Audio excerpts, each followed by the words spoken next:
A glittering charity gala, cameras flashing, champagne flowing, and then a sound that freezes the room.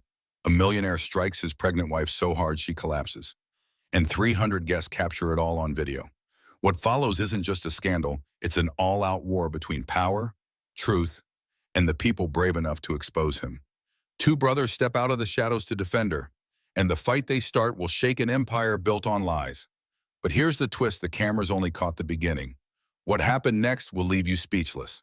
Before we dive in, hit that subscribe button and drop a comment telling us where you're watching from. Trust me, you won't want to miss how this ends. Let's get into it. The security camera timestamp read 11:47 p.m. In the underground parking garage, fluorescent lights buzzed overhead, casting harsh shadows across concrete pillars. A woman stumbled between parked cars, one hand pressed against her bleeding temple, the other clutching a phone with a cracked screen. Claire Ashford's emerald evening gown was torn at the shoulder. Mascara streaked down her cheeks. At 7 months pregnant, every step sent pain radiating through her swollen belly. She reached her silver sedan and collapsed against the driver's door, gasping for breath. Footsteps echoed behind her. Heavy, deliberate, getting closer. "You tell anyone, and I'll make sure you never see that baby again." The voice was cold, controlled, terrifyingly calm. "Do you understand me, Claire?" She nodded, unable to speak, her vision blurred. The phone slipped from her fingers and clattered to the concrete. The last thing she saw before darkness claimed her was the red recording light still blinking on her screen. Then nothing. The timestamp froze at 11:51 p.m., 72 hours earlier.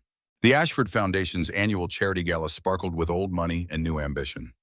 300 guests filled the waterfront estate overlooking Lake Michigan, their jewelry catching light from crystal chandeliers. A string quartet played Mozart near the marble fountain. Waiters glided between clusters of politicians, surgeons, and corporate executives, offering champagne and carefully crafted conversation. Claire worked the room with practiced grace, one hand resting on her rounded stomach.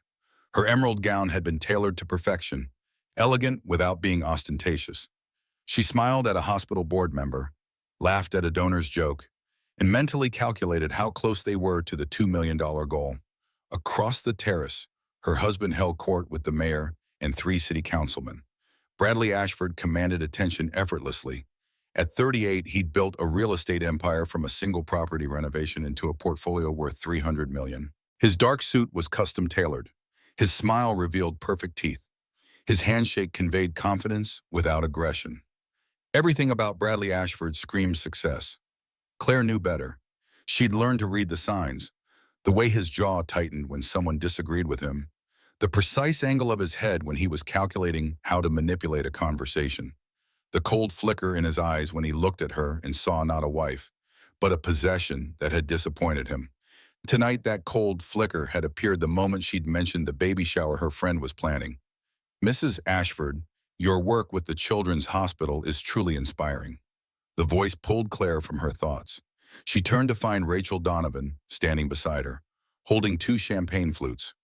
Rachel was Bradley's executive assistant, 28 years old, blonde, ambitious, and wearing a red dress that probably cost more than Claire's monthly grocery budget. She offered one of the glasses with a smile that didn't reach her eyes. "Just water for me," Claire said, gesturing to her stomach. "But thank you." "Of course. How thoughtless of me." Rachel's laugh was bright and hollow. She set both glasses on a nearby table.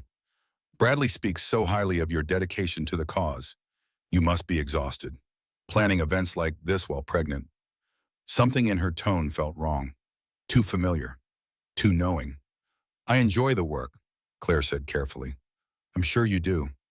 Rachel glanced across the terrace where Bradley was now posing for photographs with the mayor. "He's remarkable, isn't he? So passionate about protecting innocence, about family values." The way she said family values made Claire's stomach turn. "Excuse me," Claire murmured.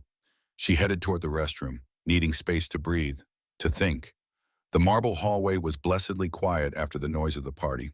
She pushed open the bathroom door and locked it behind her. Her reflection stared back from the gilded mirror. She looked tired, older than 32. The concealer under her eyes was starting to crack. She'd learned to apply it perfectly over the past 3 years, covering the shadows that came from walking on eggshells in her own home. The door handle rattled. Claire. Bradley's voice was calm, patient, the voice he used when he was most dangerous. Open the door. She unlocked it. He slipped inside and locked it again behind him. Are you feeling unwell? He asked. His eyes scanned her face, cataloging every micro-expression. You left rather abruptly. Just needed a moment. The baby's been kicking. He reached past her to adjust his tie in the mirror. She caught the scent of expensive cologne and something else. Perfume. Not hers. The mayor wants to announce the total raised so far. You'll need to be beside me for the photographs. Of course. His hand moved to her shoulder, fingers tightening just slightly. And Claire, that conversation with Rachel looked intense. What were you two discussing? Nothing important?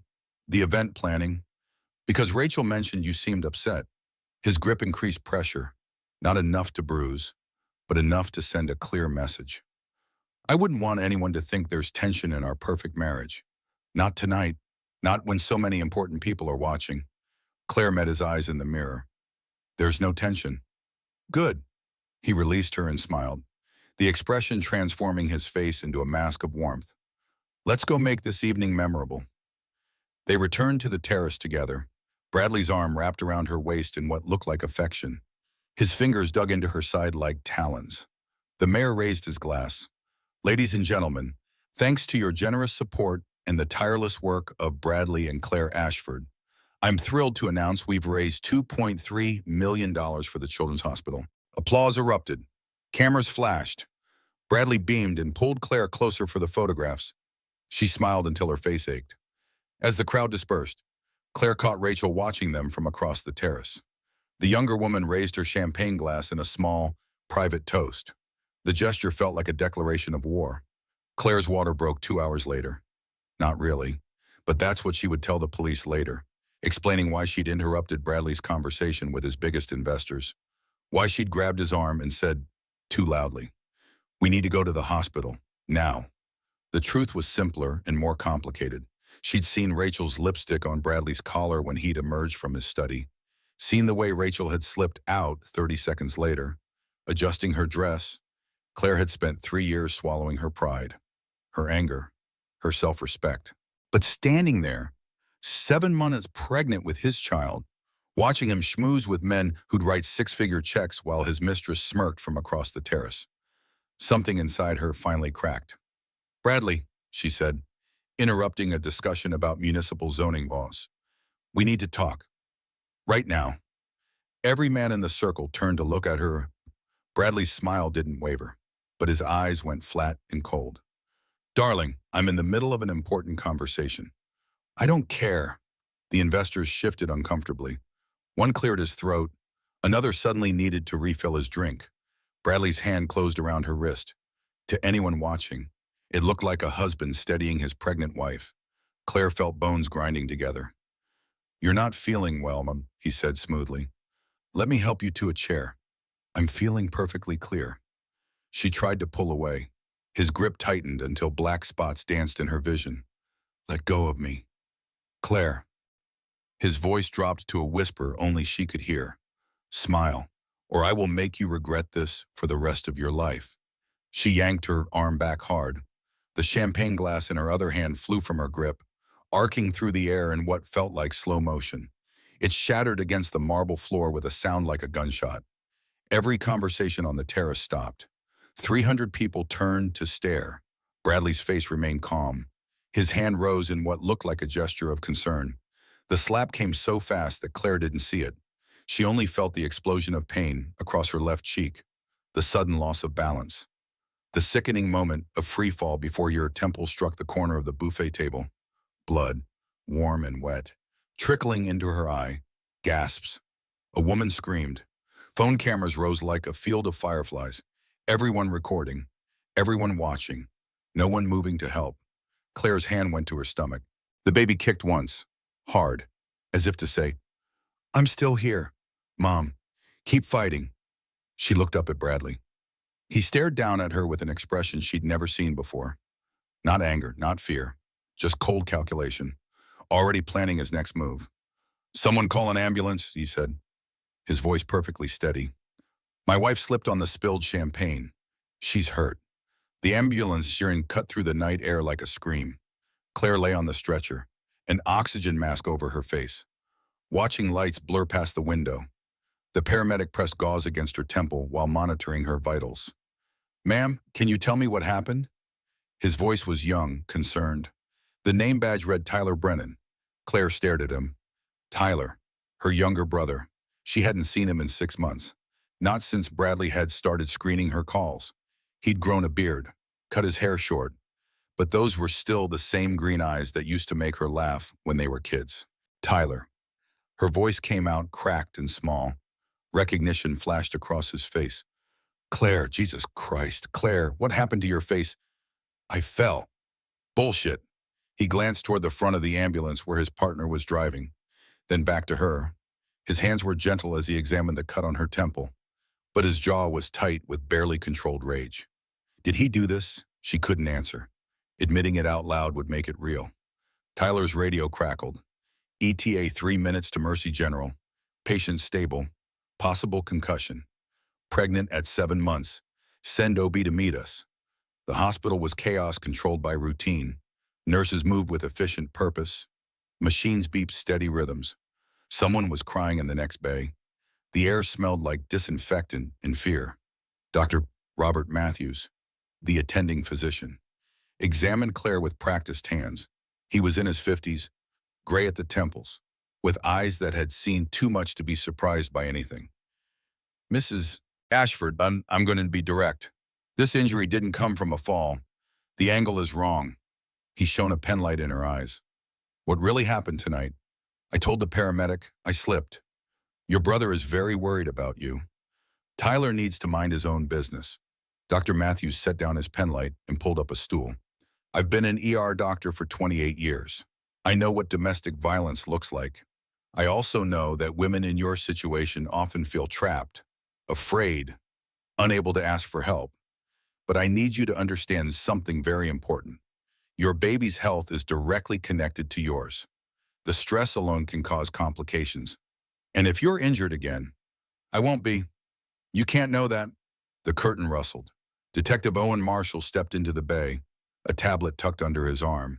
He was in his early 40s, with the weathered look of someone who'd spent too many years staring at humanity's worst impulses. Mrs. Ashford, I'm Detective Marshall. I'd like to ask you a few questions about what happened at the gala tonight. Claire's heart hammered against her ribs. Am I under arrest? No, ma'am, I'm investigating an assault. I already told everyone. I fell. Marshall pulled up another stool and sat down, bringing himself to her eye level. Mrs. Ashford, 17 people recorded video of the incident on their phones. I've reviewed the footage. It's very clear what happened. He turned the tablet toward her. The screen showed the terrace from multiple angles, all time-stamped. In each one, Bradley's hand was clearly visible as it struck her face. Claire felt something inside her chest crack open. It's never been like this before. He gets angry, but he's never hit me where people could see. The admission hung in the air. Tyler appeared in the doorway.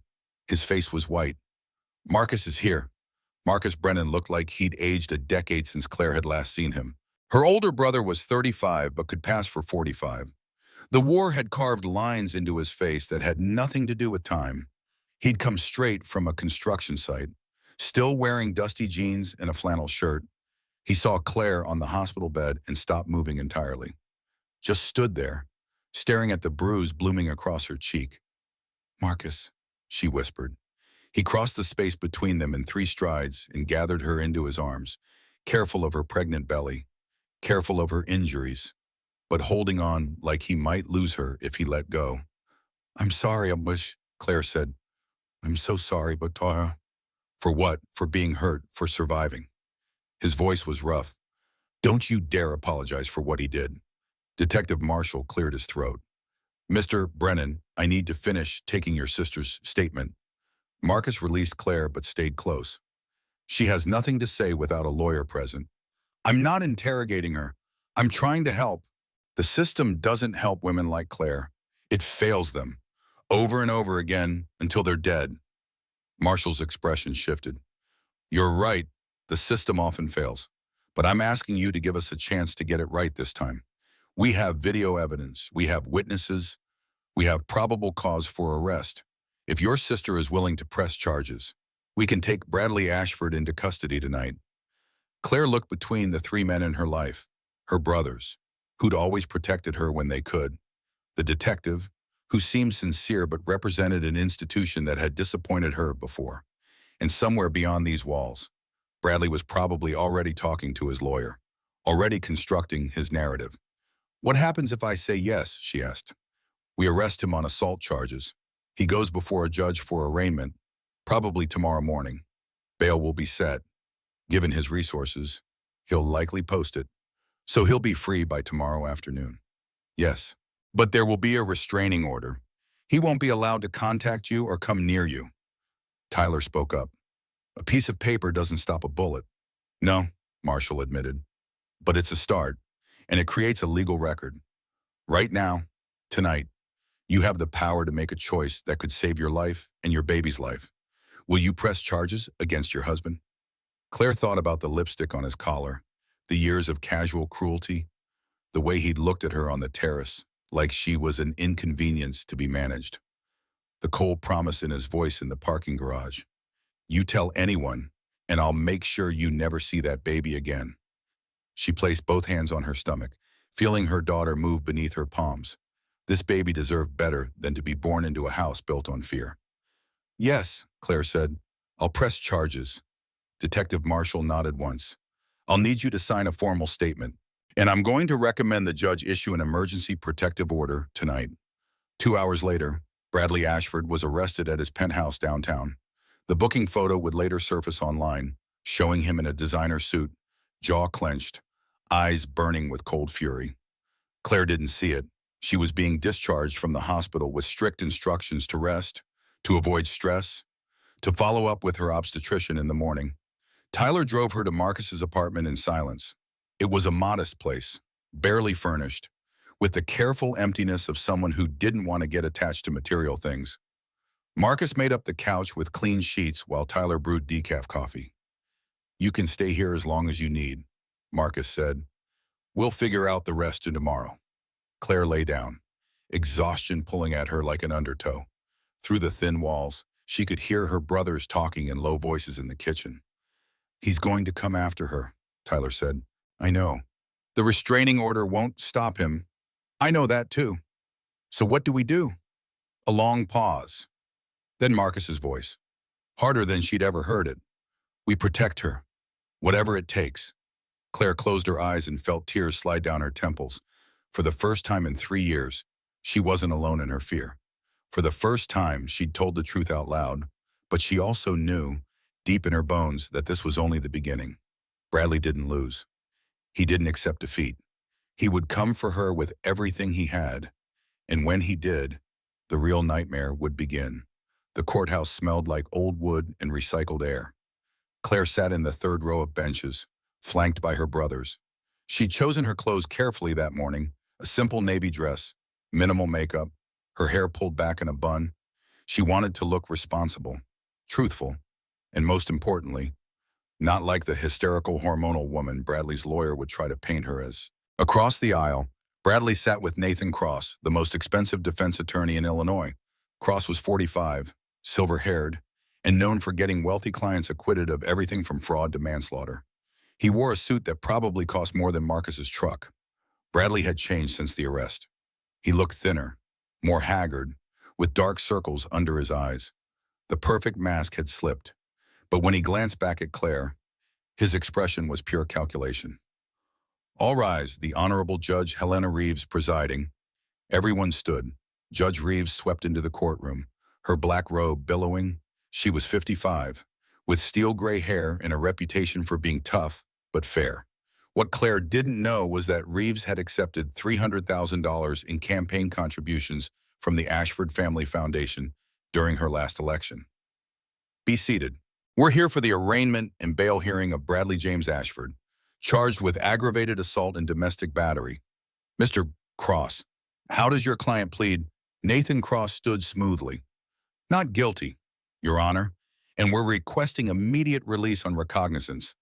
Mr. Ashford is a prominent businessman with deep ties to this community. He's not a flight risk. The prosecutor, a tired-looking woman named Margaret Foster, stood sure. Your Honor, the state opposes release. Mr. Ashford assaulted his pregnant wife in front of 300 witnesses. We have multiple video recordings showing the attack. The victim has credible fear for her safety. Your Honor, Cross interrupted. If I may, the videos show my client attempting to steady his wife after she had an emotional outburst. Mrs. Ashford has been under significant stress due to her pregnancy. Several witnesses can testify that she was acting erratically that evening. Claire's hands clenched in her lap. Tyler put a steadying hand on her shoulder. Judge Reeves looked at the file before her. I've reviewed the preliminary evidence. The videos are concerning, but I'm also seeing statements from character witnesses vouching for Mr. Ashford. The court needs to balance public safety against the defendant's rights. She paused. Bail is set at $500,000. The defendant is ordered to have no contact with the victim and must maintain a distance of at least 100 yards. Margaret Foster looked like she wanted to argue, but the judge's gavel had already fallen. Bradley posted bail within an hour. Outside the courthouse, reporters swarmed. Claire tried to push through the crowd, but microphones thrust into her face. Mrs. Ashford, did you provoke your husband? Are you seeking a divorce? Is the baby really his? Marcus shoved through, creating a path. Get back, all of you, get back. They made it to Tyler's car and peeled away from the curb. Claire watched the courthouse shrink in the side mirror. He's free, she whispered. Less than 24 hours, and he's already free. The restraining order still stands, Tyler said, but his voice lacked conviction. That paper doesn't mean anything to him. Marcus turned around from the front seat. Then we make sure you're never alone. One of us is with you at all times. That night, Claire couldn't sleep. She lay on Marcus's couch, staring at the ceiling, feeling her daughter kick. Around 2 in the morning, her phone buzzed. Unknown number. She should have ignored it. She picked it up anyway. The text read, You made a mistake, Claire Baum, but I'm willing to forgive you. Drop the charges and we can fix this. Keep fighting me and you'll lose everything, including her. Claire's hands shook. She showed the text to Marcus. He's violating the restraining order by contacting you. Marcus said, Forward that to Detective Marshall. She did. Marshall responded within minutes. Document everything. We're building a case. But Claire knew the truth. They weren't building a case fast enough. Bradley was out there, free, plotting his next move, and she was running out of time. The smear campaign started 48 hours later. Claire's phone exploded with notifications. Facebook, Twitter, Instagram, all showing the same fabricated stories. Someone had created fake psychiatric records claiming she'd been diagnosed with borderline personality disorder. Photos of her holding wine glasses at events from years ago were captioned, drinking while pregnant. An ex-boyfriend she'd dated in college gave an interview saying she'd been emotionally unstable and manipulative. None of it was true. All of it was believable enough to create doubt. The hashtag What's the Real Story started trending. Claire watched her life dismantle in real time. Friends stopped calling. Her sister sent a cautious text. Are you okay? These things people are saying. Even her obstetrician's office seemed colder when she went in for her appointment. This is what he does, she told her brothers. He destroys anyone who threatens him. Tyler was furious. We can prove these are lies. By the time we prove it, the damage is done. People remember the accusation, not the retraction. Marcus had been quiet, staring at his laptop. There's more, he said finally. Bradley's team filed a countersuit, $10 million for defamation and emotional distress. They're claiming you fabricated the abuse to gain sympathy and get a bigger divorce settlement. Claire felt the room tilt. I don't want his money, I just want to be safe. I know, but he's making this about money because that's language the system understands. Marcus looked at her with something like desperation. Claire, you need a better lawyer. The public defender they assigned can't fight this. I can't afford a better lawyer. I'll take a second mortgage on the house. You'll lose everything. Better than losing you. That night, Claire stood at the window of Marcus's apartment, watching rain streak down the glass.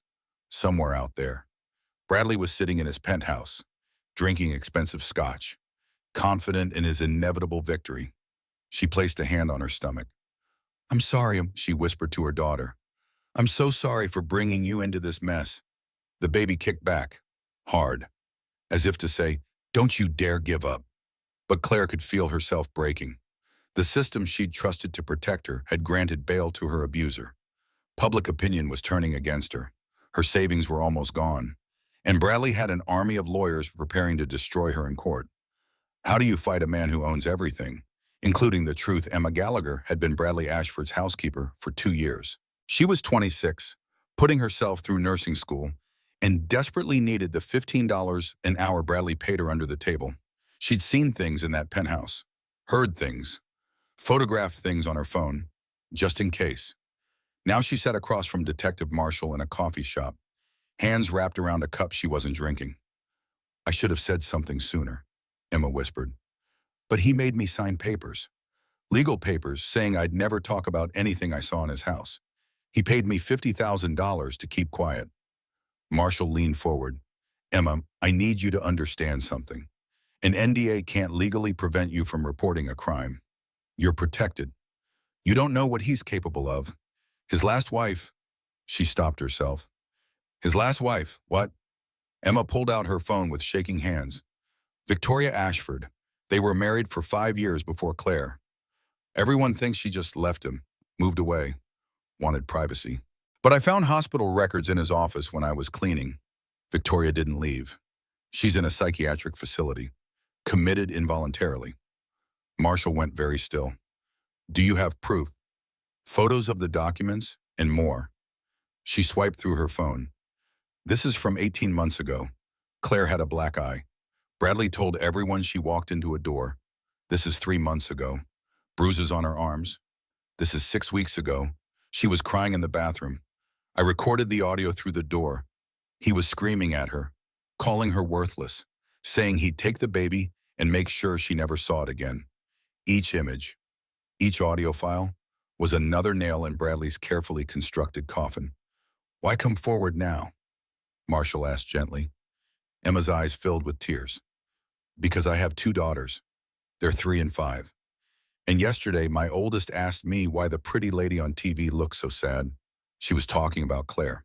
And I realized if I don't speak up, I'm teaching my girls that powerful men can hurt women and nobody will stop them." Marshall reached across the table. "Emma, this is incredibly brave, but I need you to know what you're signing up for. Bradley will come after you with everything he has. His lawyers will try to discredit you. Your life will be examined under a microscope. I know, but I can't stay silent anymore." 2 days later, Emma gave her formal deposition, 16 pages of testimony, dozens of photos, hours of audio recordings. It was damning, thorough, and exactly what the prosecution needed to prove a pattern of abuse. Claire met Emma once, briefly, in the prosecutor's office. The 2 women looked at each other across a scarred wooden table. "Why?" Claire asked. "You don't even know me." "Because you're not the first. And if he gets away with this, you won't be the West." Emma's voice was steady now, strengthened by purpose. "I've seen what he's capable of. Someone has to stop him." They didn't hug, didn't exchange phone numbers. But in that moment, Claire felt something she hadn't felt in months: hope. That night, she told her brothers, "We have a real chance now." Emma's testimony changes everything. Marcus wanted to believe her, but he'd learned not to trust the system. "Don't count on anything until it's over." "You sound like you think we'll lose." "I sound like someone who's watched good people get crushed by bad people with money." He softened his tone. "But I hope you're right." The next morning, Emma Gallagher didn't show up for her deposition follow-up. Her phone went straight to voicemail. Detective Marshall drove to her apartment and found the door ajar. The interior ransacked. Drawers pulled out, papers scattered, electronics missing. Emma's sister called the police 3 hours later. Emma was in an ICU in Nevada, 2 states away. She'd been in a single car accident on a desert highway. Her brake lines had been cut. The investigating officer ruled it suspicious, but couldn't prove foul play. Emma's lawyer released a statement. "Ms. Gallagher wishes to recant her previous testimony. She exaggerated and fabricated details for financial gain. She apologizes for wasting the court's time. Claire was in Marcus's kitchen when Detective Marshall delivered the news in person. She listened in silence, watching her hope crumble like sand through her fingers. Someone got to her, Marshall said. His frustration was palpable. Either threatened her or paid her or both. Without her testimony, we don't have a pattern. It's back to being your word against his. But the photos can be explained away as old injuries from other sources. The audio can be argued as taken out of context. Emma was our keystone witness. Without her, the case gets significantly weaker. Tyler slammed his fist on the counter. So that's it, he gets away with it. I didn't say that, but I need you all to understand the reality. Bradley Ashford has resources we don't. He can pay for things we can't prove. He can make witnesses disappear. He can manipulate the narrative. Marshall looked at Claire. I'm not giving up, but you need to prepare yourself for the possibility that the criminal case might not go the way we hoped. After Marshall left, Claire sat at the kitchen table, staring at nothing. Tyler tried to comfort her. Marcus paced like a caged animal. There has to be something we can do, Tyler said. Like what? We're out of moves. We still have the truth. The truth doesn't matter if nobody believes it. Claire finally spoke, her voice hollow. He's going to win. He's going to take my baby and paint me as an unfit mother. And there's nothing I can do to stop him. Marcus stopped pacing. Claire, don't tell me to stay strong or keep fighting. I'm tired. Marcus, I'm so tired. She looked up at her brothers with empty eyes. Maybe I should just give him what he wants. Drop the charges. Agree to whatever custody arrangement he demands. At least then, I'd get to see my daughter sometimes. You don't mean that, don't I? What's the alternative? Keep fighting until I lose everything. Keep dragging you two into my mess, Tyler. You could lose your medical license for being involved in this. Marcus, you've already taken a second mortgage. How much more are you supposed to sacrifice for a fight we can't win?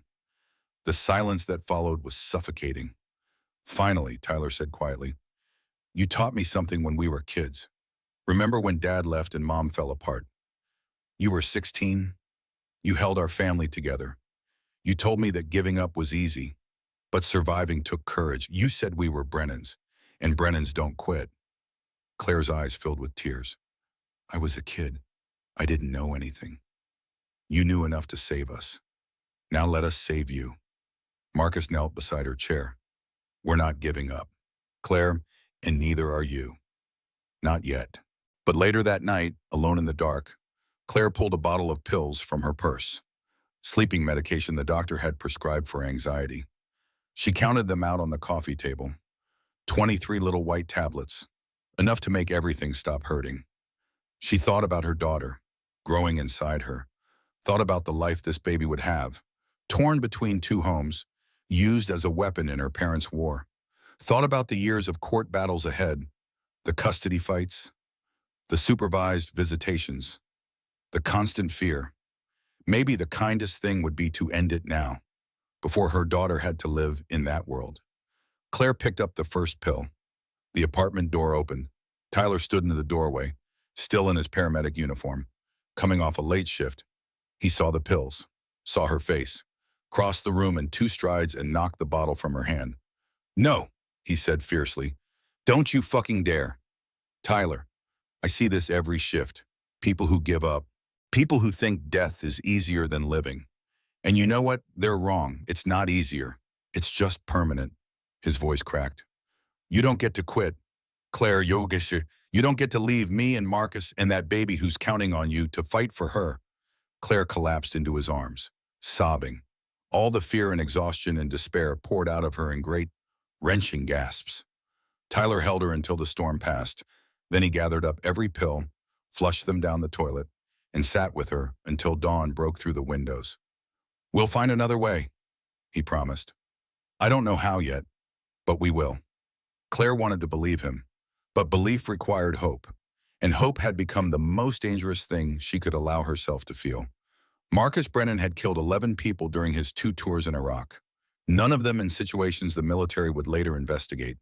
He'd been good at his job, efficient and cold when he needed to be, The Army had trained him to identify threats, plan operations, and execute missions without mercy or hesitation. He'd hoped to leave that version of himself in the desert. Now, sitting in his truck outside Bradley Ashford's downtown office building, Marcus felt that cold efficiency settling back into his bones like muscle memory. Tyler sat in the passenger seat, uncomfortable. "We're not actually going to hurt him, right? Because I took an oath to save La Somme. We're going to hurt his credibility," Marcus said. "There's a difference, sir.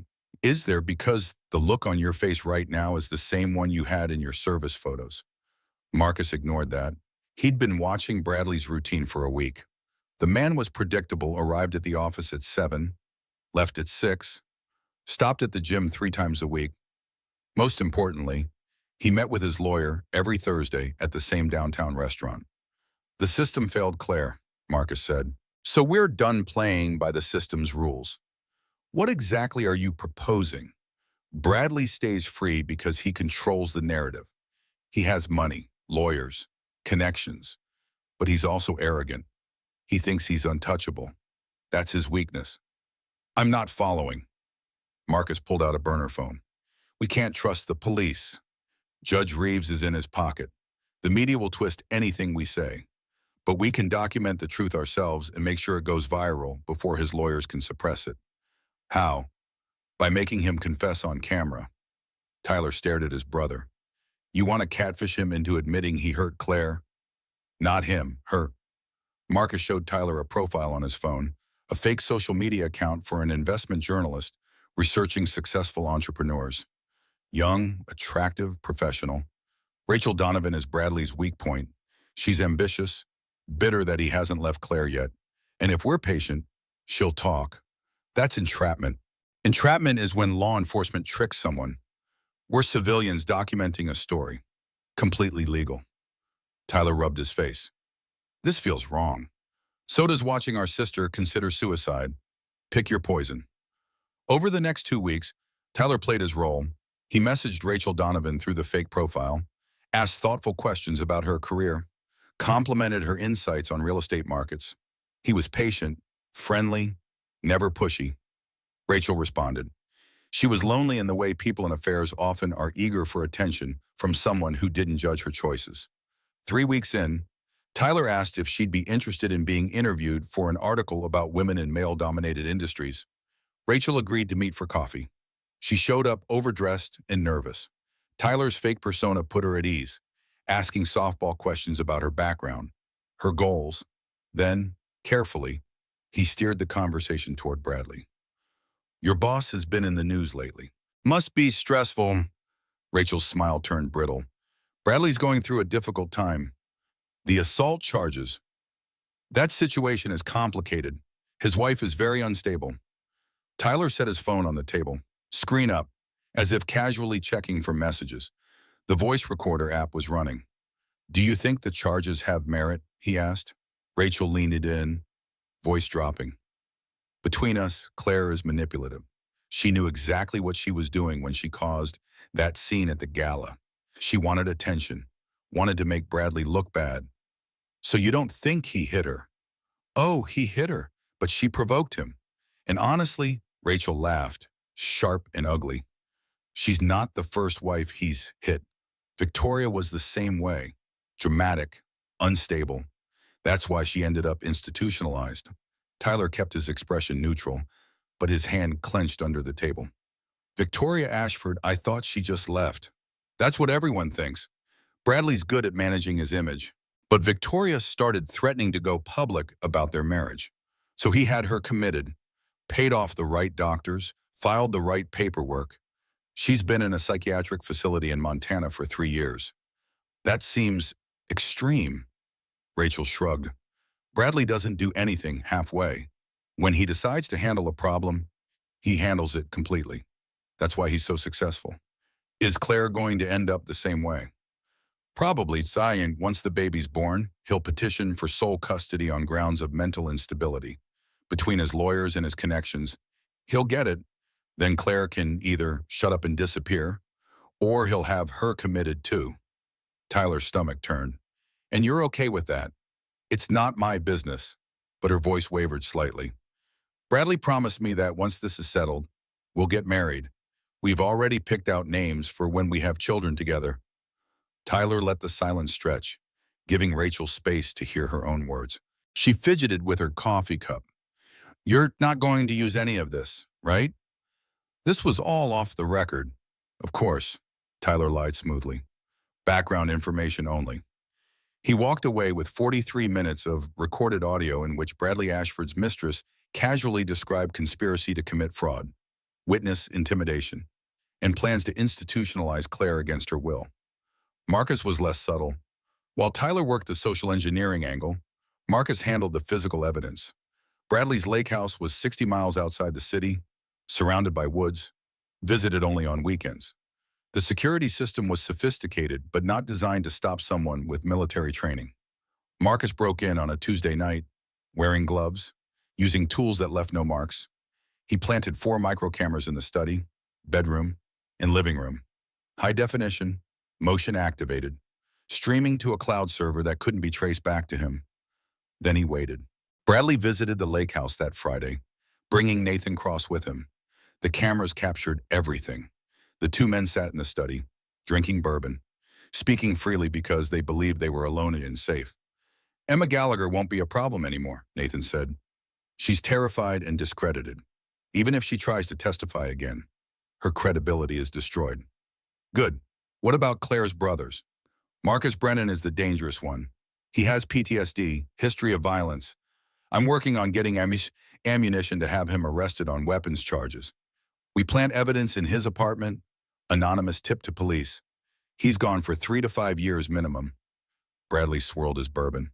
And Tyler, cleaner, but he's vulnerable through his medical license. Any hint of professional misconduct, he loses his job. I'm looking into fabricating a malpractice claim. Do it. I want both of them neutralized before the custody hearing. And what about Claire herself? Bradley smiled. And even through the camera feed, Marcus felt his blood run cold. Claire's about to have a breakdown, Bradley said. In front of witnesses. Violent, unstable, danger to herself and others. I've already arranged for a psychiatric evaluation by Dr. William Hayes. He owes me several favors. After her breakdown, he'll recommend involuntary commitment for her own safety and the baby's. Once she's institutionalized, I file for emergency custody. The baby is born. I get sole guardianship, and Claire spends the rest of her life in a facility where no one will ever believe a word she says. Nathan raised his glass. To family values. They clinked glasses and drank. Marcus watched the feed from his truck, recording every word, barely breathing. He had them. He had everything they needed. The question is what to do with it. If he took the evidence to Detective Marshall, Bradley's lawyers would get it suppressed as illegally obtained. Fruit of the poisonous tree, the case would collapse, and Bradley would know someone had breached his security. He'd accelerate his plans, move against Claire before they could stop him. But if Marcus released the footage, publicly sent it to every news outlet, posted it to social media, made it go viral before Bradley could contain it, the court of public opinion would convict him before any judge could rule on admissibility. It would be illegal. It would probably cost Marcus his freedom, but it would save Claire's life. He drove back to his apartment, where Tyler was waiting with the audio from Rachel. Did you get it? Tyler asked. Marcus played the video. They watched in silence as Bradley laid out his entire plan to destroy their sister. When it did, Tyler said quietly, we can't let him get away with this. We won't. If we release this, we're breaking a dozen laws. We could go to prison. I know. Marcus, I have a career, a life. I know that too. Well, Tyler was quiet for a long moment. Then he pulled out his phone and opened his social media app. How do we make sure it reaches the most people? Marcus looked at his little brother and felt something like pride cut through the cold calculation. We send it everywhere simultaneously. News outlets, social media, direct messages to journalists. We flood the zone before his lawyers can react.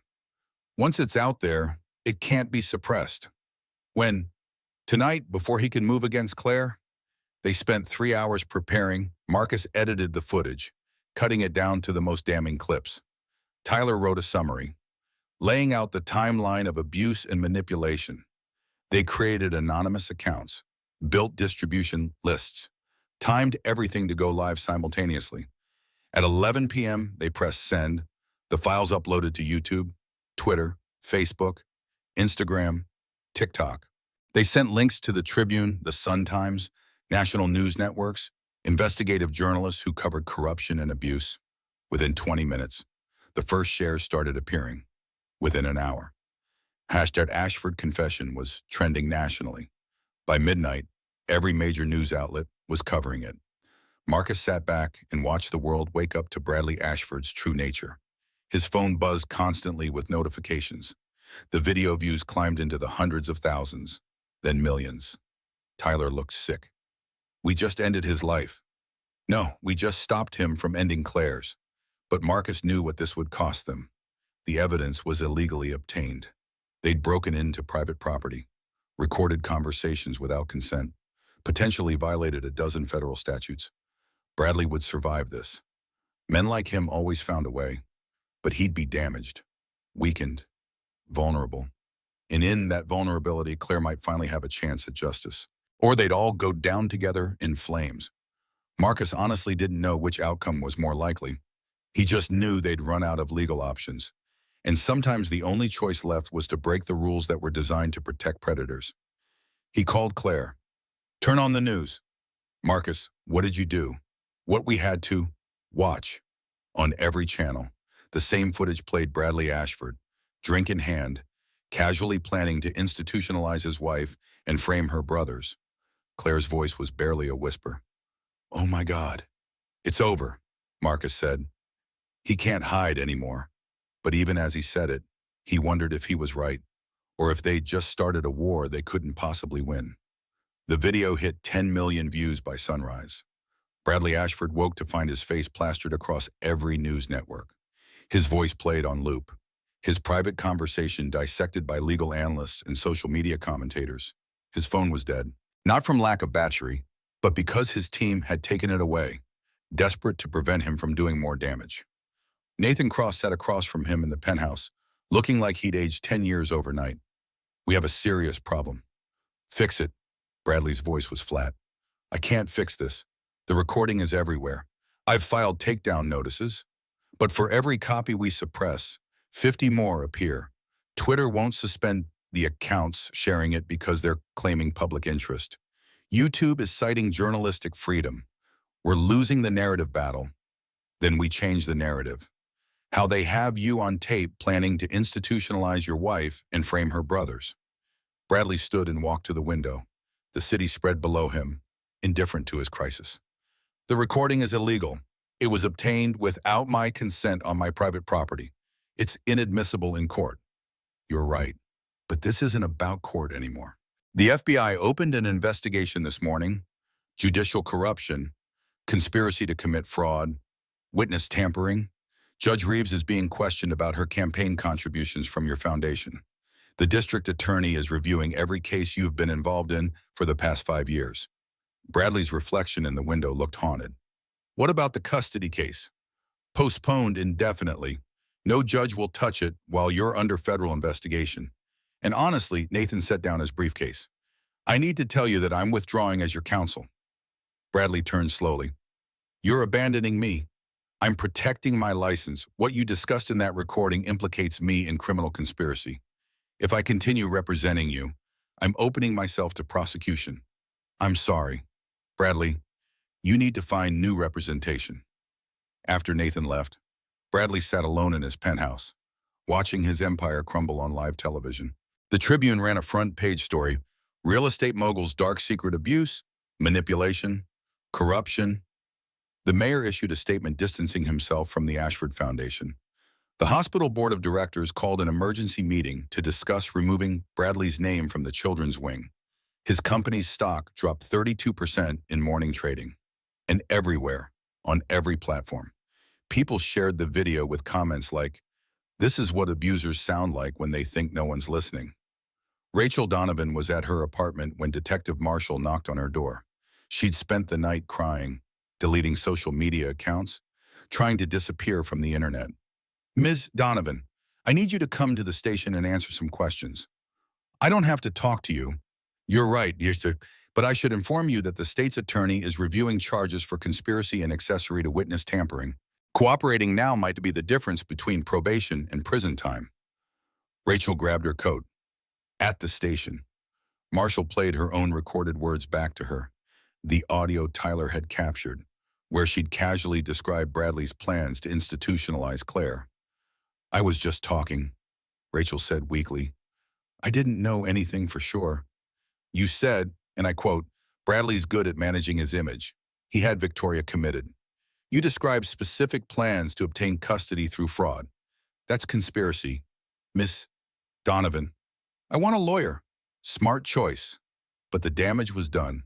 Rachel's words, combined with the video of Bradley, painted a picture of systematic abuse and cover-up that prosecutors could actually use, unlike the illegally recorded video. Rachel's statements to Tyler weren't protected by expectation of privacy. She'd spoken freely in a public coffee shop. Believing she was talking to a journalist, the law was on the prosecution's side for once. Meanwhile, Claire sat in Marcus's apartment, watching her life vindicated in real time. Her phone exploded with messages from people who doubted her, now apologizing. Friends who'd believed Bradley's smear campaign now offered support. Strangers sent words of encouragement. But Claire felt numb. "Is this real?" she asked her brothers. "Or will he find a way to spin this too?" Tyler turned off the TV. "The FBI doesn't open investigations because of spin. He's done." "Maybe, but even if he goes to prison, he's already taken 3 years of my life. He's made me afraid of my own shadow. How do I get that back?" Marcus sat beside her. You can't unburn the bridge, but you can build a new one on the other side." Claire placed a hand on her stomach. The baby was due in 6 weeks. "What kind of world am I bringing her into?" "One where her mother fought back and won." That night, the doorbell rang. Detective Marshall stood in the hallway, looking almost relieved. "Mrs. Ashford, I wanted to tell you in person, the state is filing expanded charges against your husband. Assault, conspiracy, witness tampering, judicial corruption. The evidence is overwhelming. He's going to prison." Claire felt tears slide down her face. Not from joy, but from exhaustion. "How long?" 15 to 25 years, if convicted on all counts. And he will be convicted. We have video, audio, financial records, Rachel Donovan's cooperation. It's the strongest case I've ever worked. "What about the recording?" Bradley's lawyers will say it's inadmissible. They're right. We can't use it in court. But we don't need to. The recording exposed the conspiracy, which led us to legal evidence we can use. Rachel's testimony is admissible. Emma Gallagher, now that she knows Bradley's finished, has agreed to testify again. We have subpoenaed the psychiatric facility where Victoria Ashford is held. Everything is unraveling for him. After Marshall left, Claire felt something she hadn't felt in years safe. Not completely, not permanently, but in that moment, sitting between her brothers, carrying her daughter, knowing Bradley would face consequences for his actions, she felt the weight lift just enough to breathe. "Thank you," she whispered. Marcus shook his head. "Don't thank us for doing what should have been done 3 years ago. You broke the law for me. We exposed the truth. Sometimes that requires breaking rules that protect predators." Tyler pulled up his phone. "Speaking of which, my medical board wants to interview me about ethical violations. Apparently catfishing someone is frowned upon in my profession. Will you lose your license?" "Maybe. Probably. But I'd do it again." Claire looked at both of her brothers, these men who'd sacrificed their own safety to protect hers, and realized something important. She'd never been as alone as Bradley had made her feel. The system had failed her. But people hadn't. Her brothers had fought when the law wouldn't. Emma had spoken up when silence would have been easier. Even Detective Marshall had worked within his constraints to help however he could. Justice wasn't perfect. It was messy and slow, and often required people to break themselves open to make it happen. But it was possible. And for the first time in 3 years, Claire believed she deserved it. 8 months later, snow fell outside the federal courthouse. Claire sat in the front row of the gallery, her daughter Grace asleep in a carrier against her chest. The baby was 3 months old, healthy and perfect, with her mother's eyes and her father's dark hair. Bradley Ashford sat at the defense table, looking gaunt. 8 months of house arrest and media scrutiny had carved away his polished facade. His new lawyer was competent but overwhelmed. The evidence against Bradley was mountainous. All rise, the Honorable Judge Patricia Winters, presiding. Judge Winters was 70, stern, and untouchable. She'd been assigned to the case specifically because she had no connections to the Ashford family or their foundation. Her reputation for fairness was legendary. Members of the jury, we're here to hear closing arguments in the case of United States versus Bradley James Ashford. Counsel, you may proceed. The federal prosecutor, Richard Sullivan, stood. He'd spent months building this case, and his preparation showed. Ladies and gentlemen, this trial has been about power, specifically about what happens when someone with power uses it to hurt others who can't fight back. Bradley Ashford systematically abused his wife for years. When she finally tried to escape, he used his money, his connections, and his influence to destroy her credibility, intimidate witnesses, and corrupt the judicial system itself.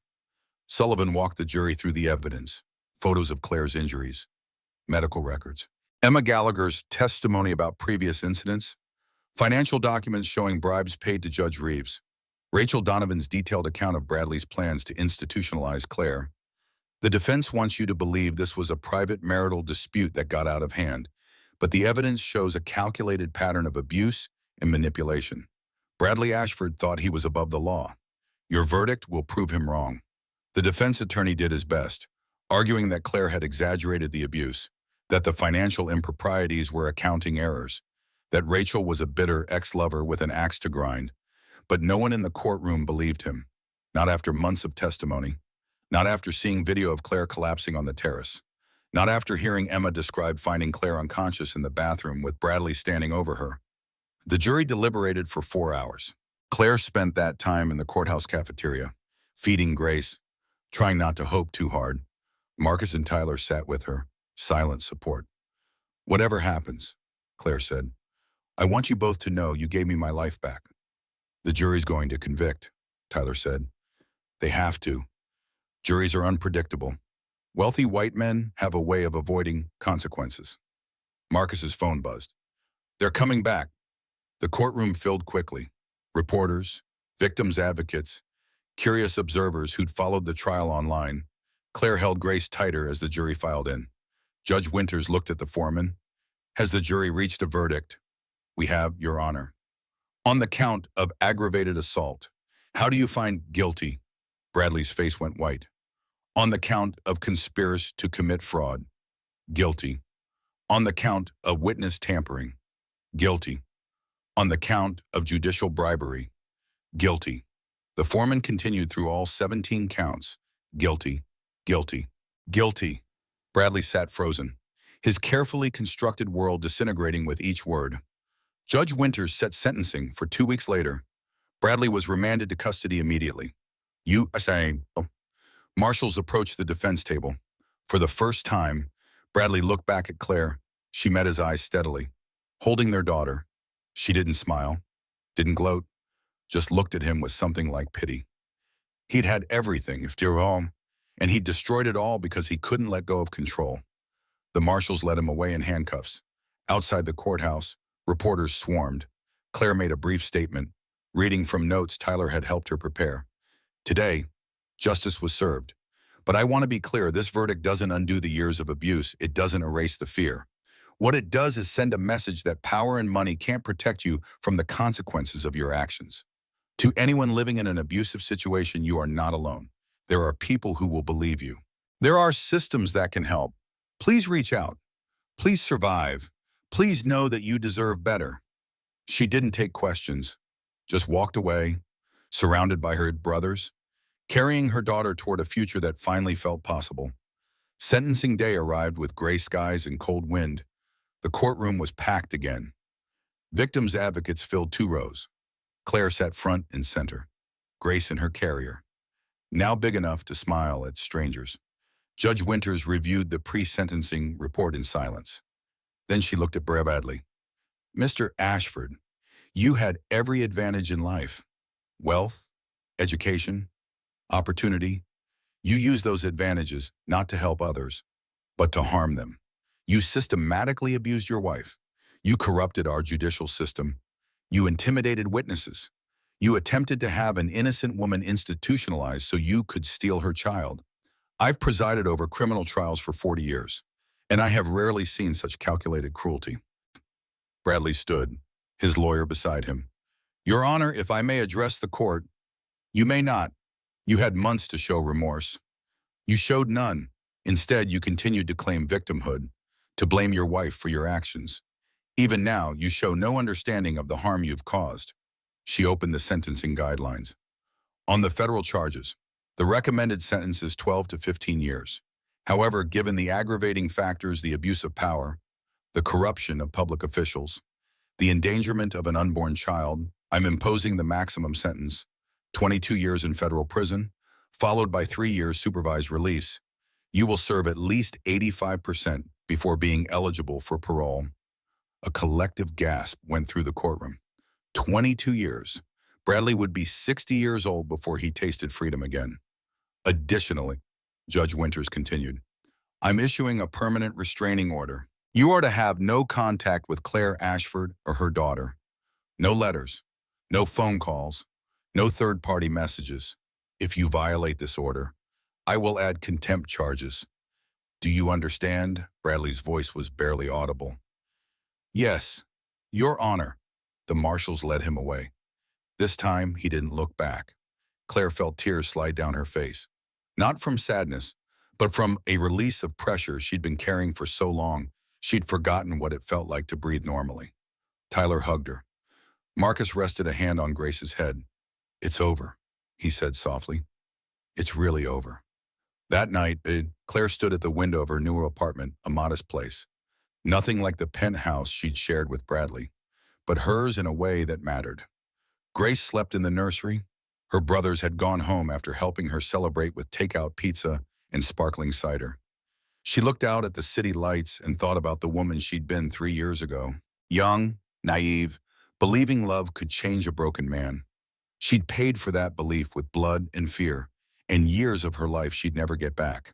But she'd also learned something crucial: she was stronger than her fear.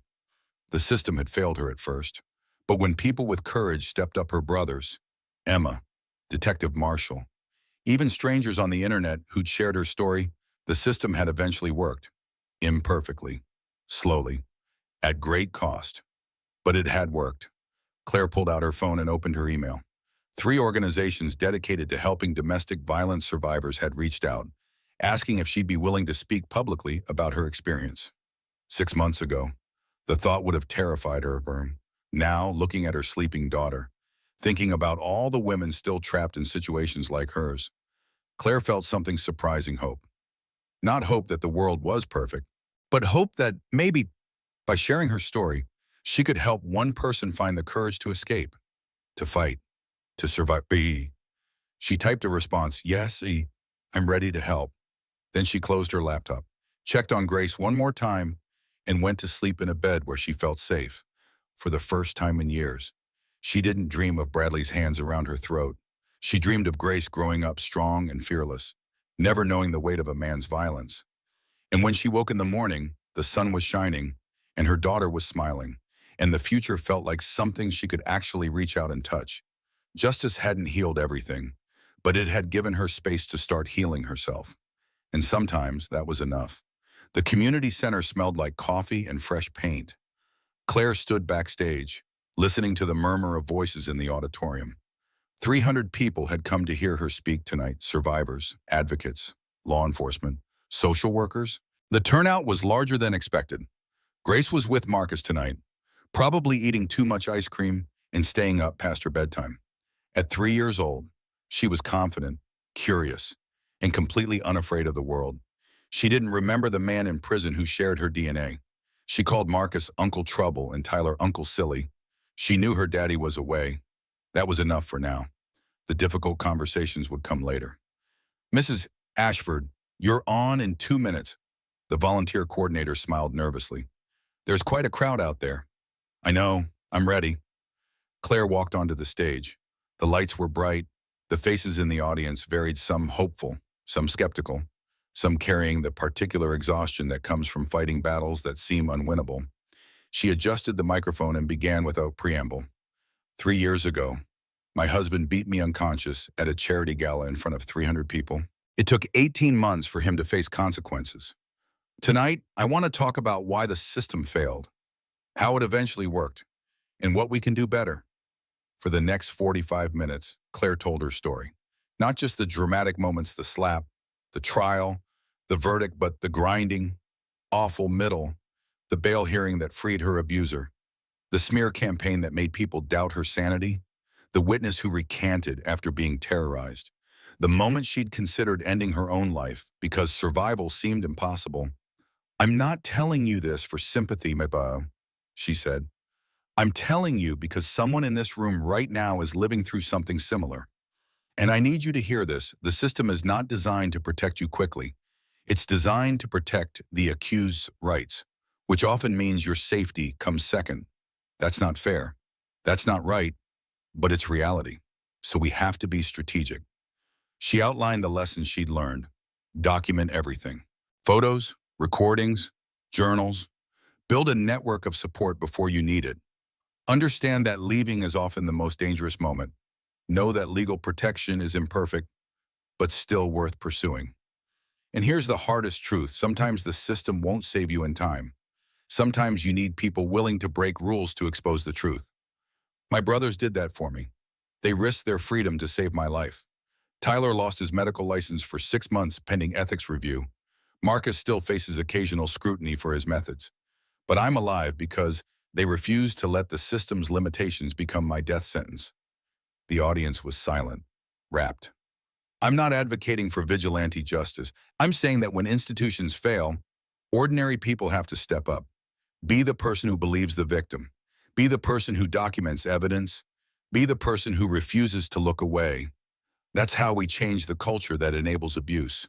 She paused, taking a breath. I founded Safe Harbor Legal Aid because I needed a place that didn't exist when I was fighting for my life.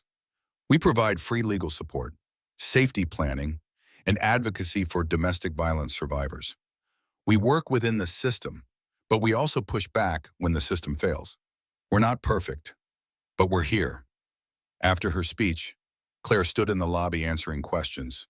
A woman in her 40s approached, eyes red from crying. "Thank you," she said. "I've been trying to leave for 2 years. My husband is a police officer. Nobody believes me when I say he hurts me. But hearing you tonight, I think I can do this." Claire gave her a business card for Safe Harbor. "Call tomorrow. We'll help you make a plan." The woman nodded and disappeared into the crowd. Marcus appeared with Grace on his shoulders. The little girl's face was sticky with what looked like chocolate. "Uncle Trouble let me have dessert before dinner," Grace announced proudly. "Of course he did." Claire lifted her daughter down and wiped her face. "What do we say about sugar before vegetables?" "It's awesome," Marcus grinned head. Tyler joined them, shaking his head. "You're a terrible influence," Tyler told his brother. "She's 3, that's what uncles are for." They walked to the parking lot together, Grace chattering about the movie they'd watched. Claire felt contentment settle over her like a warm blanket. This was her life now, meaningful work. Family that loved her. A daughter who'd never know fear as a daily companion. But later that night, after Grace was asleep and the apartment was quiet, Claire's phone buzzed with a notification. An email from the Federal Bureau of Prisons. "Inmate Bradley Ashford has requested to be added to your approved correspondence list." Claire stared at the screen for a long moment. Bradley was 3 years into his sentence. 19 more to go. He tried to contact her twice before, both times denied because of the restraining order. But technically, she could choose to allow communication. He couldn't force it. But if she consented, letters would be permitted. Claire thought about the woman from tonight who was still trapped in her abuser's orbit. Thought about all the survivors who never got justice. Thought about the version of herself who'd been so broken she'd considered swallowing pills. Then she clicked Deny Request and blocked the sender. Some doors, once closed, should stay closed. She had spent 3 years rebuilding herself. She'd learned to sleep without nightmares. She'd learned to let Grace play at the park and without scanning for threats. She'd learned to believe she deserved happiness. Opening communication with Bradley would undo all of that, would give him power over her mental space, would signal that he still had access to her, even from prison. No. She was done giving him anything, even acknowledgement. Claire deleted the email and opened her photos instead. Pictures of Grace's third birthday party. The team at Safe Harbor celebrating their 100th successful case. Marcus teaching Grace to play catch. Tyler making ridiculous faces that had everyone laughing. This was her life now, full of ordinary bond and hard-won peace. Bradley was a chapter in her past, an important one. Yes, it had shaped her, taught her, ultimately made her who she was today. But it was over. She was the author of her own story now, and the next chapters would be written on her terms. Claire set down her phone and went to check on Grace one last time before bed. Her daughter slept peacefully, one hand curled under her chin, the other clutching a stuffed elephant. "Your mama fought for this," Claire whispered. "For you to sleep safe, for you to grow up without fear. I hope you never have to fight the way I did. But if you do, I hope you remember you come from survivors. You're stronger than you know." She kissed Grace's forehead and returned to her own room. Tomorrow, she'd meet with 3 new clients at Safe Harbor. She'd have lunch with her brothers. She'd pick Grace up from preschool and listen to stories about finger painting and playground adventures. Ordinary days were no longer something to endure. They were gifts she'd fought hard to earn. And every morning she woke up free. She won again. Tyler Brennan sat across from the medical licensing board, 3 stern-faced administrators reviewing his case file. He'd been preparing for this meeting for 18 months, ever since the ethics complaint was filed. "Dr. Brennan," the chair began, "we've reviewed your conduct regarding the Ashford case. You created a false identity, misrepresented yourself as a journalist, and recorded a conversation under false pretenses. These actions violated multiple ethical standards for medical professionals." Tyler kept his expression neutral. "I understand. Do you dispute any of the findings?" "No. I did exactly what the complaint alleges." The 3 board members exchanged glances. "You're not denying it." "No, and I'm not denying it. And I'm not apologizing for it either." Tyler leaned forward. "My sister was being systematically destroyed by an abuser who'd corrupted the legal system. The evidence I obtained led directly to his conviction and prevented him from institutionalizing an innocent woman. I'd do it again." The chair frowned.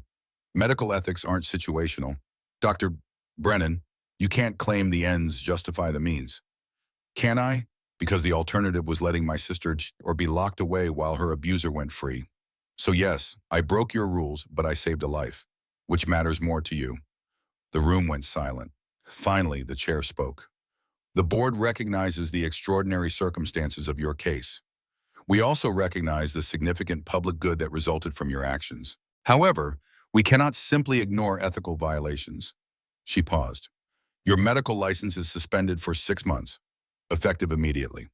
You'll be required to complete ethics training and appear before this board again at the end of that period. At that time, we'll determine whether full reinstatement is appropriate." Tyler nodded. "Thank you." Outside the hearing room, Marcus was waiting. "How bad?" he asked. 6 months suspension. Could have been permanent revocation. That's your career. Tyler, your income? It's 6 months. I'll survive." Tyler managed to smile. "Besides, Safe Harbor needs a volunteer coordinator. Claire offered me the position if this went south." Marcus studied his brother. "You don't regret it." "Regret saving Claire, never. Regret the method. Sometimes, late at night, I wonder if there was a legal way we missed. But then I remember the look on her face when she was holding those pills. And I know we didn't have time for legal methods."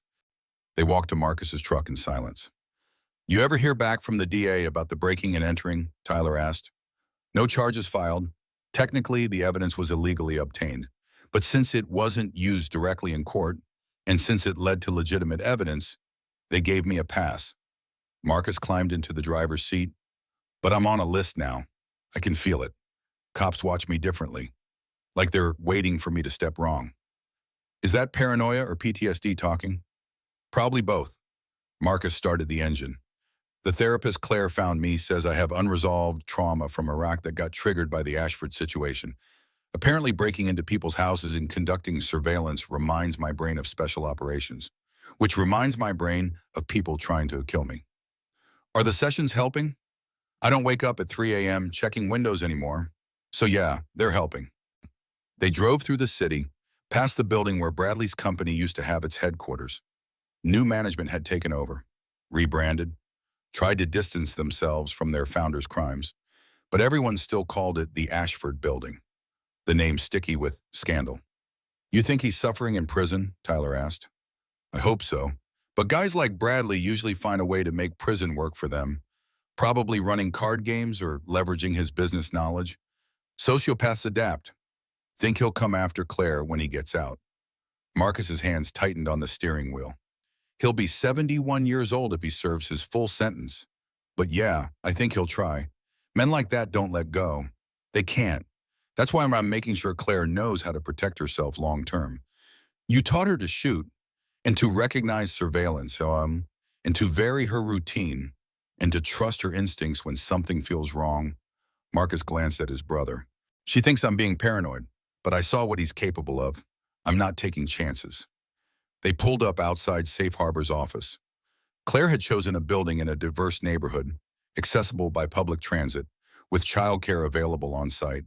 The waiting room was full women of all ages, some with children, all carrying the particular exhaustion of people who'd been fighting for their survival. Claire was in her office, reviewing a case file. She looked up when her brothers entered. "How'd the hearing go?" she asked Tyler. 6 months suspension." She winced. "I'm sorry." "Don't be. You warned me about the ethical implications. I made the choice." He sat down. "So about that volunteer coordinator position, it's yours, 15 hours a week, unpaid for now, but once the grant comes through, we can talk salary." "Deal." Claire turned to Marcus. "And you stop lurking. Either come work for us or go back to construction. But you can't keep showing up and silently installing security systems we didn't ask for. Your back door had a weak lock." "Marcus, fine, but I'm still teaching your staff self-defense basics." "That I'll accept." Grace ran into the office, chased by one of the childcare workers. "Mommy, Uncle Silly is here." Tyler scooped her up. "Who wants ice cream before dinner?" "Me," Grace shrieked. Claire raised an eyebrow. "You two are determined to rot her teeth before kindergarten." "It's our job as uncles." Tyler carried Grace toward the door. "Come on, Munchkin. Let's go scandalize your mother with poor nutritional choices." After they left, Marcus lingered. "You doing okay, Asina?" he asked Claire. "Most days, yes. Some days I still have nightmares. Some days I see a man in a suit and my heart races. But I'm healing, slowly. You're also changing the world. 23 women housed safely in the last quarter. 17 custody cases won. That's not nothing. It's not enough. There are thousands of women still trapped. You can't save everyone." "I can try." Marcus smiled. "That's the sister I remember, the one who never accepted that some things were impossible." After he left, Claire sat alone in her office, listening to the sounds of the building, phones ringing, quiet conversations, a child laughing in the playroom. She thought about the cost of getting here, Tyler's suspended license, Marcus's ongoing PTSD, her own scars, visible and invisible, the years she'd lost to fear. But she also thought about the woman from last night's speech, the one who'd decided to finally leave, about the families Safe Harbor had helped reunite, about Grace, growing up strong and safe. Justice had cost all of them something. That was the truth nobody talked about. Fighting back always had a price, but the alternative, silence, submission, slow death of the spirit, cost more. Claire opened her laptop and started drafting a grant proposal. If they could secure funding, they could open a second location, hire more lawyers, help more families. The fight wasn't over. It would never really be over. There would always be another abuser, another victim, another case where the system failed and ordinary people had to step up. But every person they helped was a victory. Every woman who escaped was proof that courage mattered. Claire had learned something crucial over the past 3 years. You don't have to win every battle to win the war. You just have to keep fighting, one day at a time, one case at a time, one survivor at a time. And sometimes that was enough to change the world. 5 years after Bradley's conviction, Claire received an unexpected letter. Not from prison, she'd blocked all communication from Bradley, but from Victoria Ashford. The envelope arrived at Safe Harbor's office, forwarded through 3 different addresses. Victoria's handwriting shaky but determined. Dear Claire, you don't know me, but we share something terrible and transformative. I was Bradley's wife before you. I'm writing from Mountain Ridge Psychiatric Facility in Montana, where I've been held against my will for 8 years. I want you to know I'm finally getting out. After Bradley's conviction, my family hired lawyers to review my commitment. Turns out, the doctors who signed off on my involuntary admission were paid by Bradley. The whole thing was fraudulent. I'm being released next month. I'm writing because I need you to understand something. What happened to us wasn't our fault. Bradley is a predator. He identifies women who are compassionate, who believe in fixing broken things, who have just enough self-doubt to be manipulated. He's exceptional at finding our fractures and widening them until we forget we were ever whole. You got out. You fought back. You saved yourself and your daughter. I spent 8 years in a facility, convinced I was crazy, convinced I deserved it. The only reason I'm free is because you exposed him. Your courage saved my life, even though we've never met. Thank you. Thank you for being stronger than I was. Thank you for fighting when it would have been easier to give up. Thank you for making sure he can never do this to anyone else. I hope you're healing. I hope you're happy. I hope your daughter grows up never knowing the fear we lived with gratitude and solidarity. Victoria Claire read the letter 3 times, tears streaming down her face. Tyler found her in her office, clutching the pages. What happened? He asked, alarmed. She handed him the letter. He read it in silence, his expression shifting from confusion to understanding to quiet fury. 8 years, he said finally. He kept her locked up for 8 years. And she thinks she was weaker than me. That's what breaks my heart. She thinks there's a hierarchy of victims, when the truth is we both survived a monster. Claire wiped her eyes. I'm going to visit her. Claire, she needs to know she's not alone. 6 weeks later, Claire drove to Montana. Grace stayed with her uncles for the weekend. The facility was tucked into the mountains, beautiful and isolated, the kind of place that looked like a healing retreat, but functioned as a prison for people whose families wanted them hidden. Victoria Ashford was 43 but looked 60. Prison of any kind ages you. But psychiatric facilities have their own particular toll. She was thin, medicated, wearing donated clothes that didn't quite fit. They met in the visitors' lounge, 2 women connected by trauma and survival. You came, Victoria said, almost disbelieving. Of course I came. They talked for 3 hours. Victoria described her marriage to Bradley, the same patterns of control and manipulation, the same escalation from emotional to physical abuse, the same moment when she'd tried to leave and he'd had her committed instead. The doctors said I had delusions, Victoria explained. Said I was paranoid, making false accusations, a danger to myself. Bradley visited once a week, playing the concerned husband. Everyone believed him. Why wouldn't they? He's charming, wealthy, respectable. And I was the crazy wife who'd had a breakdown. You weren't crazy. You were escaping. I know that now. But for 8 years, I believed them. I took the medication. I attended the therapy sessions where they tried to convince me my memories were false. I almost started believing it.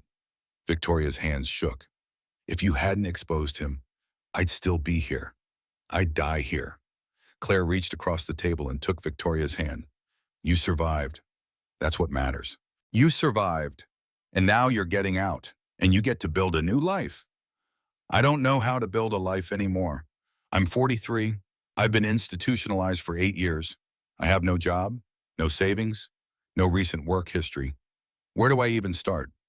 You start with Safe Harbor. We have connections to job training programs, housing assistance, therapy specifically for abuse survivors. You start by letting other people help you the way people help me. Victoria's eyes filled with tears. Why are you being so kind? You don't owe me anything. Yes, I do. We're the same, different timelines, same story. And if I can help you rebuild, that means something. He tried to destroy is actually stronger than he ever was. They exchanged contact information. Claire promised to connect Victoria with resources. Victoria promised to testify if any of Bradley's appeals went forward, to make sure the parole board knew exactly what kind of man was requesting early release. Driving home, Claire thought about the long shadow Bradley had cast over multiple lives. 2 wives institutionalized or nearly so. How many other women had there been that she didn't know about? How many had stayed silent, convinced they were alone? Grace was waiting when Claire got home, launching herself into her mother's arms. "Mommy, we made cookies and Uncle Marcus let me stay up late, and we watched the space movie." Claire held her daughter tight, breathing in the scent of baby shampoo and chocolate chips. This was what Bradley had tried to take from her, this ordinary, perfect moment of being someone's whole world. "Did you have fun with your uncles?" "So much fun, but I missed you." "I missed you too, baby." That night, after Grace was asleep, Claire sat at her desk and wrote a letter of her own. Not to Bradley, she'd never give him that power, but to the parole board that would eventually review his case. To whom it may concern. My name is Claire Ashford. I am the survivor of a violent assault by Bradley James Ashford that resulted in his conviction and incarceration. I am writing to ensure that when his parole hearing occurs, you have complete information about the danger he continues to represent. Bradley Ashford is a calculating predator. His abuse was not impulsive or born of anger management issues. It was systematic, strategic, and designed to isolate and control his victims. He has shown no genuine remorse, only regret at being caught. I have rebuilt my life in the 5 years since his conviction. I run a nonprofit helping other survivors. I'm raising my daughter in safety. I've learned to sleep without nightmares. But I know that if Bradley is released early, he will find a way to punish me for testifying against him. Men like him never let go of perceived betrayals. I am not asking you to be swayed by emotion. I'm asking you to look at the facts: 2 wives abused, one nearly institutionalized, one successfully institutionalized for 8 years, multiple witnesses intimidated, a pattern of corruption and manipulation that extends far beyond the charges he was convicted on. When the time comes for his parole hearing, I will appear in person to testify. But I wanted this letter in his file now, so there's no question about the ongoing risk he represents. Bradley Ashford should serve every day of his sentence, not as punishment, but as protection for any woman he might target next. Respectfully, Claire Ashford. She printed the letter, signed it, and mailed it the next morning. Then she went to work, met with 4 new clients, helped a woman file a restraining order, and picked Grace up from preschool. The work of healing was never finished. Neither was the work of protecting others still trapped in situations she'd escaped. But she'd learned something crucial, like you can't let the abuser occupy space in your head rent-free. You take precautions, you stay vigilant, you prepare for the worst, but you also live your life. You let yourself be happy. You refuse to let fear steal more years than he already took. That evening, Marcus and Tyler came over for dinner. They'd made it a tradition: Sunday dinners. Just the 4 of them. No discussion of cases or legal battles, just family. Grace insisted on showing everyone her latest artwork, a chaotic explosion of finger paint that might have been a horse or possibly a spaceship. "It's beautiful," Tyler said seriously. "I especially like the green parts." "That's the grass. The horse eats grass." "Definitely a horse then." They ate spaghetti and laughed at Grace's stories from preschool. They didn't talk about Bradley, or the trial, or the costs they'd all paid to get here. They just existed together, broken and healing and stubbornly optimistic that tomorrow might be better than today. Later, after her brothers left and Grace was asleep, Claire stood at her window looking out at the city. Somewhere out there, Victoria was preparing to rejoin a world that had moved on without her. Somewhere out there, another woman was making the terrifying choice to leave her abuser. Somewhere out there, a daughter was learning that her mother's strength could be her inheritance. And somewhere in a federal prison, Bradley Ashford was living with the consequences of his choices. Claire didn't feel triumphant. She felt tired and grateful and cautiously hopeful. She'd fought for her life and won. Not perfectly, not without scars, but she'd won. And every day she woke up free. Every day she helped another survivor. Every day Grace grew up confident and unafraid. Those were victories that mattered more than any court verdict. Claire closed the curtains, checked the locks one final time, and went to bed. Tomorrow, she'd wake up and fight again. But tonight she'd rest. She'd earned it. If you or someone you know is experiencing domestic violence, please reach out. You are not alone. National Domestic Violence Hotline, 1-800-799-7233. Text START to 8878. www.thehotline.org. Help is available 24/7. You deserve safety. You deserve support. You deserve to survive.